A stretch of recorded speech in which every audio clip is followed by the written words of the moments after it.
Living on the Coast is proudly brought to you by Holiday Haven Tourist Parks. Planning your next adventure to the South Coast. Visit holidayhaven.com.au for more information. Hi, I'm Julia and welcome to Living on the Coast, the Essential Series. A show packed with things to do, things to see and stories from people about their passions.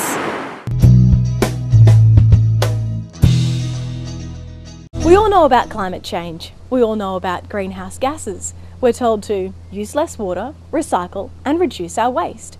But how do we reduce our waste? By drinking less takeaway coffees?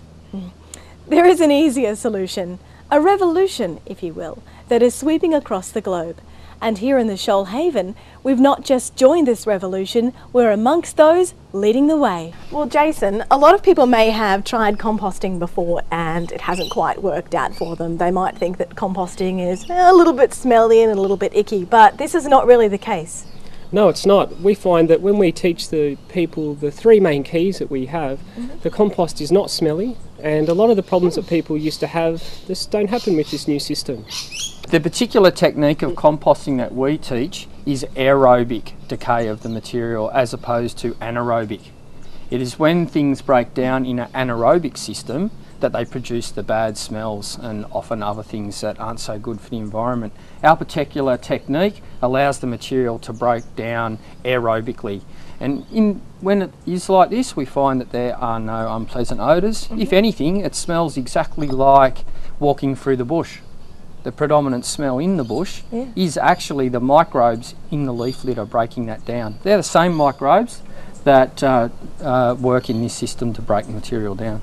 A lot of people might be thinking, oh, home composting, I can't really do it if I live in a unit or a small area, or if I've only got a tiny backyard, or if it's just one of me, but anybody can do it, really? Yeah, they sure can. All you need is a small compost bin. It doesn't take up a lot of space or room. As Wade said, there won't be any foul odours, so you don't need a lot of room at all. And even if there is only one person, over time you still will be able to fill that eventually. It might just take a bit longer, but you still will get your compost in the end. Let's talk now about why the Shoalhaven City Council is involved. And to tell us more about that is David. What are some of the benefits to the community for getting involved with this program? Well, what we've found is, and we're rolling this out to 5,000 people around the Shoalhaven. So far we've gone through about 3,500 people, and we've had so much feedback from them saying that they've suddenly learned not only how to compost their food scraps, but they're starting to develop an affinity for their waste, so that they're stopping or reducing their consumerism. They're starting to be aware of what they buy and what they use and what stays in the fridge. We find that it's empowering them. It's empowering them to do things, whereas before, when they just had the waste bin, they throw it in the bin, the truck picks it up, and it disappears. What do you think? Do I need my gloves with composting? Oh, you may need at this stage. Because this particular compost here has been made from all the different things that people have brought along to the workshops. Yes. We don't know exactly what's in here, so it's probably a good idea at this stage. The only thing is if you see, if I remove this stick, we've got a little bit of steam. It's quite warm, so you had your gloves on, you can warm your hands up with it. Oh yes. Yeah. And it's already starting to compost quite well. You can just tell just by that heat. Actually, the greater the diversity of things that you can put into your compost, the better off the compost is in a lot of ways. So it's turned from basically still just looking like the scrap and the garden refuge, and I would say, this is, almost, it's a third to a half composted already. Yeah. The majority of all the kitchen scrap is gone.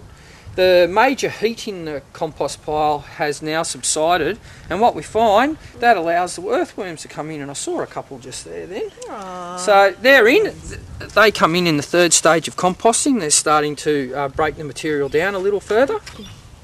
All right, and we'll move on here lastly to this one here, and you say we don't need our gloves for this, is that right? No, certainly not. This is beautiful. Look at this. All right, getting our hands dirty. You can't feel that beautiful texture that it's got. Oh wow! Yeah, so this compost here was created in about 10 to 12 weeks. Amazing. And as you can see, we have turned it from the scrap over there to this composted to this particular material here. Just absolutely beautiful to play with. You know, it's amazing because, as you said, 12 weeks ago, this was household waste. And if you can imagine that this would have gone into landfill, we've just thrown it in the bin. And there it is, waste, literally going to waste. But with home composting, you can turn your scraps into something that's so wonderfully viable, something that will help our gardens to grow and is helping our environment as well. And look at it, it's beautiful. There are plenty of reasons to keep the Shoalhaven beautiful. Home composting is just another way we can. That's it for this week. We hope you enjoyed the show. If you want to see more of the program, go to our website, livingonthecoast.info, for more videos. And while you're there, sign up for our newsletter to keep updated with what's happening on the show. Tune in next week for more Living on the Coast, the Essential series.